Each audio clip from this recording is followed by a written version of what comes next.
This video is sponsored by Skillshare, an online learning community that allows you to delve deep into all of the ways you'd love to be creative. If you're looking for a way to develop new skills, pass time, self-improve, and get lost in a new hobby, Skillshare is there with thousands of classes for the creative and curious. From drawing to writing, managing stress and finding peacefulness, because you know we need it in 2020, Skillshare has a class for you while connecting you with other creatives. One of the classes I've been enjoying has been Filmmaking from Home. Turn found footage into a compelling video by Penny Lane. For those of you that know me, you always know that I'm always trying to find new ways to be creative, and filmmaking sounds really interesting to me considering I'm not particularly great at editing. I've been giving you nothing, sus. I've been giving you not a daggone thing. I'm not the best editor. So it sounded like a cool way to gather and hone my skills a bit more. Skillshare is giving away 2 free months of premium membership to the first 1,000 people who click the link in the description box. Have fun exploring your creativity, and after that, it's only around $10 a month. So big thanks again to Skillshare for sponsoring today's video, and let's get into the debauchery.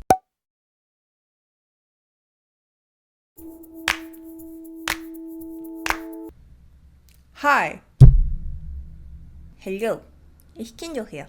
If you're new around here, welcome. If you're not new around here, what is up, home skillet biscuit? And welcome back to the channel! So if you didn't see my last video, I talked about why I was gone. I'm not gonna really touch on that here because it's very depressing. I just feel so much love and support and comfort and reassurance, and thank you all so much. And also I saw that the video was actually quite therapeutic for a lot of people, so it wasn't just me. I will say I feel like I got a second wave. I'm like super excited to film recently and right now, so I want to thank you guys for that too, because I think that's a big part. It is such a privilege to have you guys as viewers, and I don't take that lightly. But now it's time for the crowd favorite, the long-awaited return. Happy Saturday. And Saturdays on my channel is when I do a little something called Bad Movies and a Beat, the series on my channel where I talk about bad movies while putting my makeup on. So I suppose since I've been away for so long, I'm gonna call this the beginning of season 3. Is this season 3? Season 3 of Bad Movies and a Beat. We ended off the last season by looking into the 3rd Twilight movie, Eclipse, in which we learned that Bella was the hot girl of the reservation and truly a woman of our generation. If you haven't seen that video or any of the other videos that I've been doing in this series, you can check that out up above or check it out in the Bad Movies and a Beat playlist. So to start off this season, we are looking into the highly requested sequel of the 2018 dumpster fire known as The Kissing Booth, or the sequel known as The Kissing Booth 2. The first movie, of course, I've already made a Bad Movies and a Beat about. Spoiler alert, I was highly critical. If you haven't seen that one as well, I will also put that up above, but the short of it is, Ella's annoying, Noah's abusive, and their entire dynamic is toxic as f***. Olay. So when this movie came out, I was already aware of some tropes that I would probably see resurface in this here sequel. Netflix teen romances tend to have somewhat of a formulaic pattern to them. There's undoubtedly going to be a love triangle, if not a square, in which they introduce another male competitor for our main protagonist's affection. Most likely he's gonna be somewhat ethnically ambiguous, a little spicy. Not black though, that's too ethnic. We're not trying to go Def Jam here.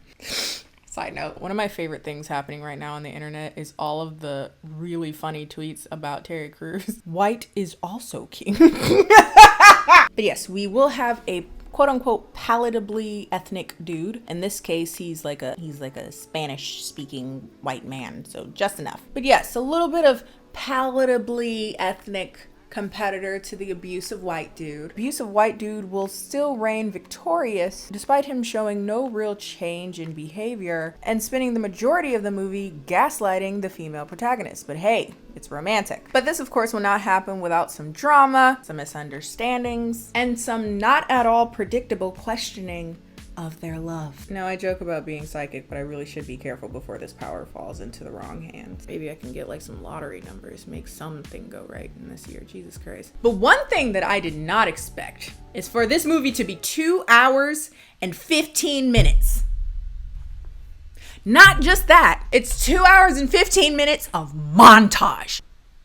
For reference, the first movie was an hour and 45 minutes. Still too long. Movies like this should never be over an hour and a half, especially when the movie is 85% montage. It's just a loosely related, jumbled giveaway bag of bullshit. And because each scene is just nothing but a bunch of loosely related scenes, I have no choice but to have my review show that. Because I deleted a lot of things too, as they should have. I still feel like I have no choice but to warn you that me talking about this movie is essentially going to be me kind of like reading off a grocery list of scenes that are all kind of could have been thrown away. Essentially, you've been warned. Okay, whatever. This movie begins where the last one left off, which is how sequels usually go. Elle and her best friend Lee are now seniors in high school. Elle's boyfriend Noah, brother of Lee, is now at Harvard.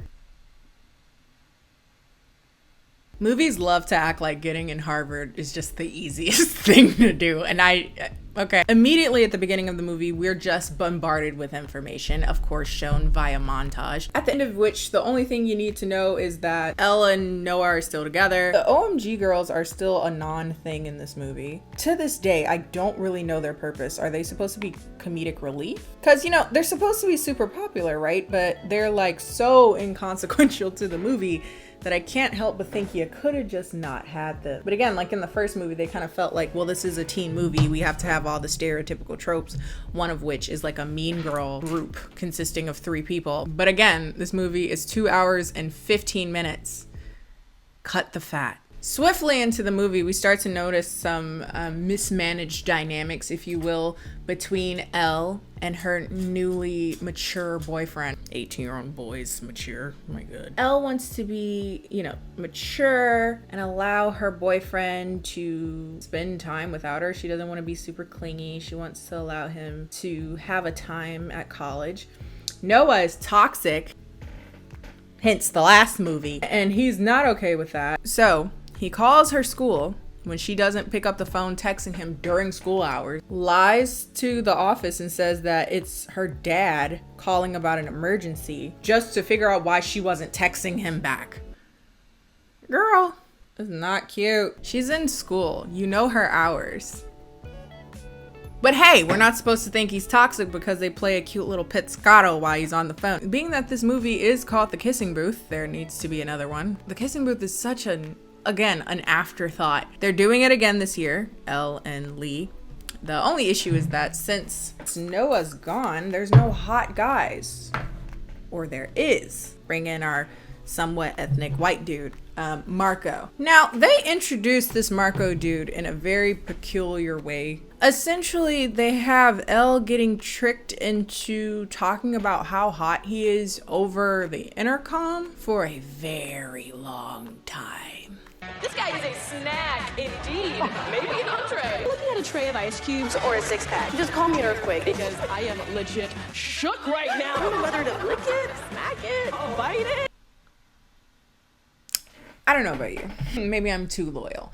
But me personally, if I was still head over heels in love with my boyfriend, I personally would not feel super comfortable talking sexually about another guy for that long. Like the occasional, like, ooh, he's kind of fine. But like, yeah, he's so fine, I want him to bend me over and twist me like a pretzel. Wouldn't be me, personally.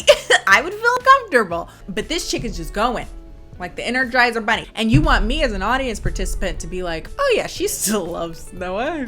I forgot another beautifully pointless part of this movie. I'm being sarcastic, please recognize this. Is the rules for besties. Also a completely arbitrary addition to this movie that did not need to be there. Lee and Elle will go to the same college because they're besties. That starts to become a conflict because Noah wants her to attempt to go to school in Boston so that they can be together. All right. Big sis advice alert. Please don't go to college for anyone but yourself. Go to college because there's something that you would like to do, you would like to explore, you would like to learn. Don't do it for your friends or your parents. That's a big one. Because at the end of the day, they will not be living your life. You will. Trying to learn new facets of your own personality, which you cannot do if you are stunting yourself and coddling old habits well into your adulthood. And if you're using that time to be the exact same person in every facet, something's wrong. That's not to say that you can't maintain these relationships. Go for it. But a decision like where you're gonna stay for the next some odd amount of time, 2 to 4 years or longer, should be your decision and not anyone else's. That's all. Thank you for coming to my TED Talk. Noah and Elle start to plan for her to visit, during which we meet Chloe.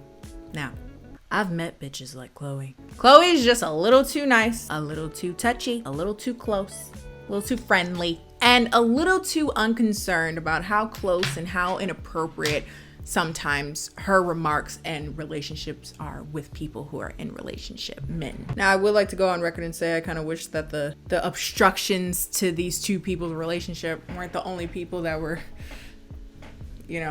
but hey, we have so many things to get through. Let us proceed. Elle and Lee play DDR and realize that their high scorer keeps getting beaten by some dude named MVP. Shocker, it's Marco, the spicy white.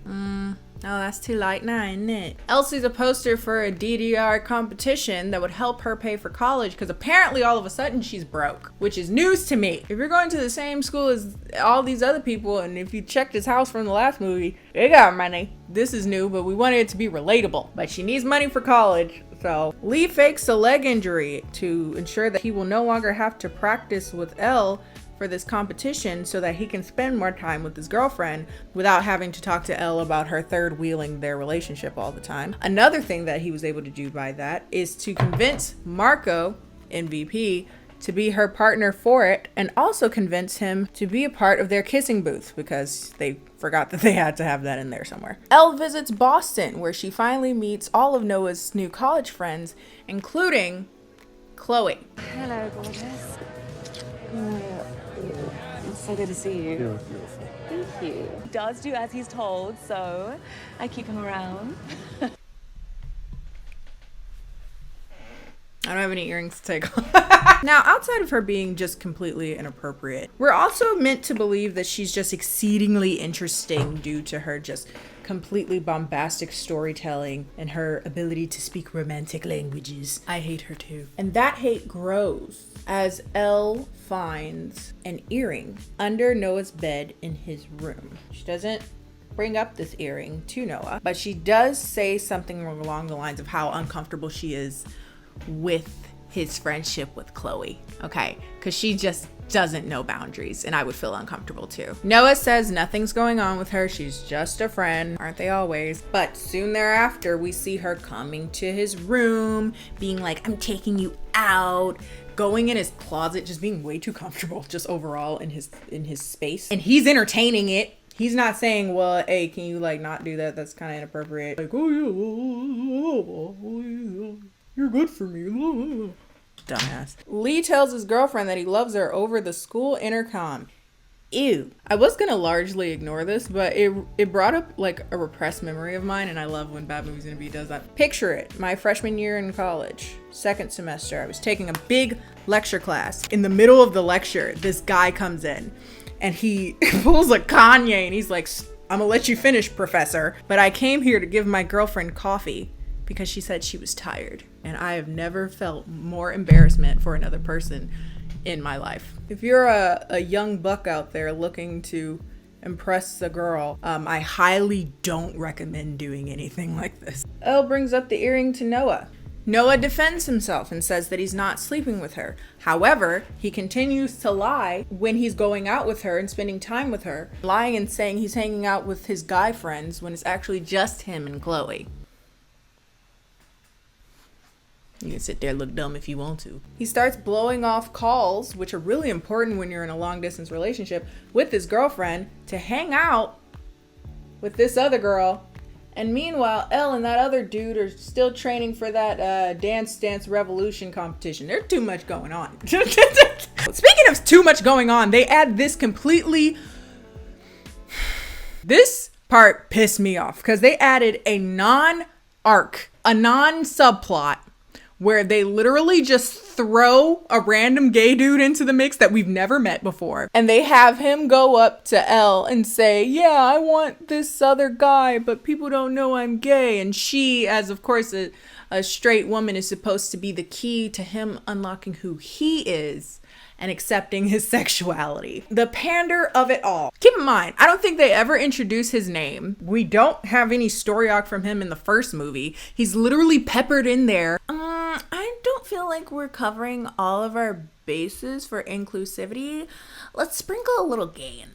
It feels very offensive, honestly. It feels very pandering. Just has no tonal consideration. And especially with all the 8 billion other subplot, it feels so much like we forgot something. And again, this movie is 2 hours and 12 minutes. There is a Halloween party at which Marco and Elle dance and sparks fly. And around this time, I noticed how tiny his face is. Oh my God, it's so small. Oh, he got that yaoi face with a big old neck. Another montage, but in this one we find out that Noah is doing a lot of hanging out with Chloe one-on-one instead of answering phone calls from his girlfriend, instead of putting her as the main priority. And this is where we have to have a very important conversation about what cheating is, or at least in my definition of cheating. This is cheating, all right? Now, I didn't say they had sex. They may not have. But to me, that's almost less important, because sex with another person is not the end-all be-all of infidelity. You're skirting texts from your girlfriend and calls from your girlfriend. You're lying about who you're with. You're preferring to spend time with this other woman instead of talking to your girlfriend who is long distance. Especially because that chick is way too touchy. And not that this matters all that much, but she is conventionally attractive. Now, I would like to go on record that Elle and Marco's relationship is also inappropriate. However, at least Elle is trying to be in contact with her boyfriend, trying to keep the spark alive, if you will, while he is persistently putting another woman that isn't his family member as a precedent over his girlfriend. So I don't care what none of y'all say, that's cheating. Act up, you can get smacked up. I'm joking, I don't find over a man. You see this hair? Expensive. Oh, also around this time, Elle notices that the earring does indeed belong to Chloe. So Noah's caught in another lie. Cute. Marco and Elle have the competition. Noah comes as a support. And as a surprise. Ooh! Oh, bitch, that's an eye. Elle kisses Marco, which I can't condone, but I understand.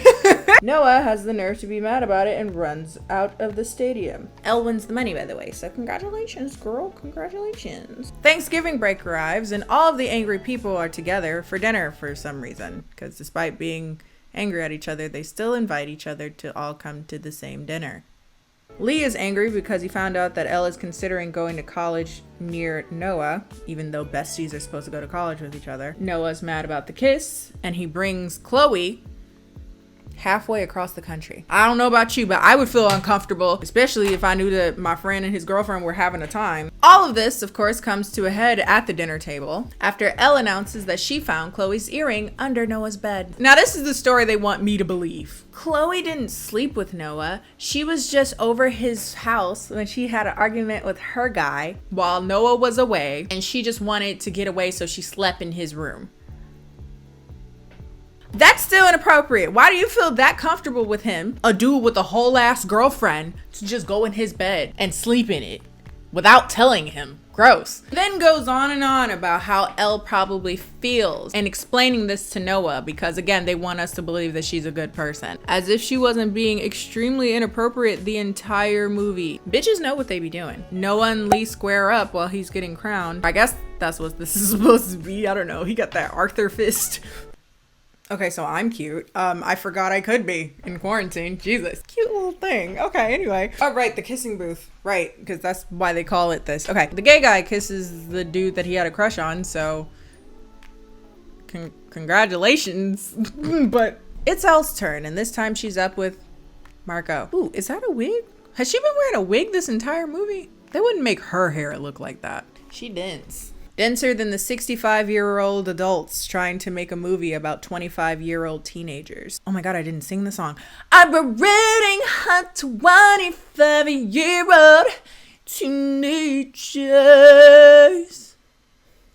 I have an EP that came out yesterday. No, seriously, I have an EP that came out It's called Black Neon, and you can stream it on all major streaming services. Okay. But yeah, Marco's over here and he's like, you know, you feel the spark between us, man. And she's like, I know, but you're not the one. Boo, pick the new nigga. I'm so normalize picking the second option if the first option is not as good. First dude is like toxic and abusive and you just met another guy who got a yaoi face. Power through a relationship at 18? Girl, no. Elle goes running through the airport where she meets Chloe. Chloe tries to explain that the only reason she was there at all is because Noah wanted them to become closer friends.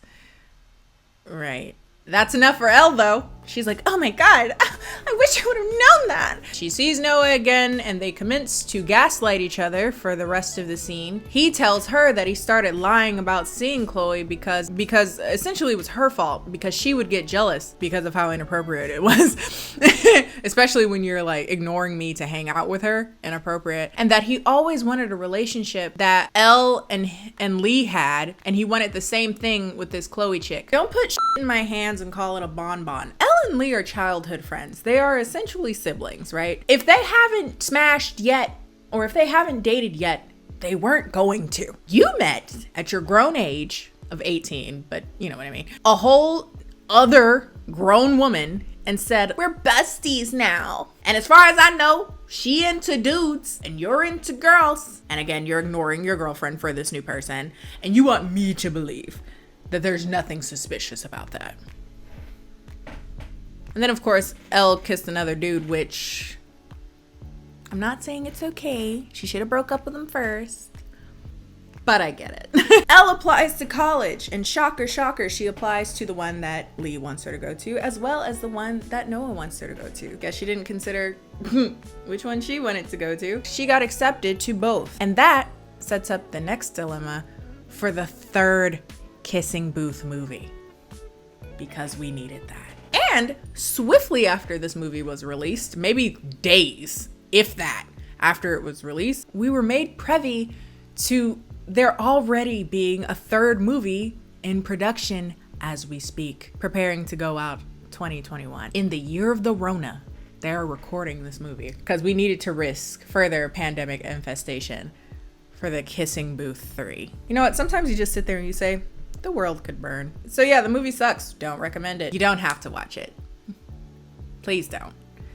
Because they already think we care enough to make a third one. If you like this video, be sure to like this video. Follow me on all my social media, Instagram and Twitter, both of which are KennieJD. And with that said, it's really good to be back. So if you have any more bad movies that you'd like me to check out, be sure to put that down in the comment section. I will say, since I've been away, I've seen quite a few, so I have a bit of a lineup. I'd enjoy to hear what recommendations you have. And I will see you guys next time.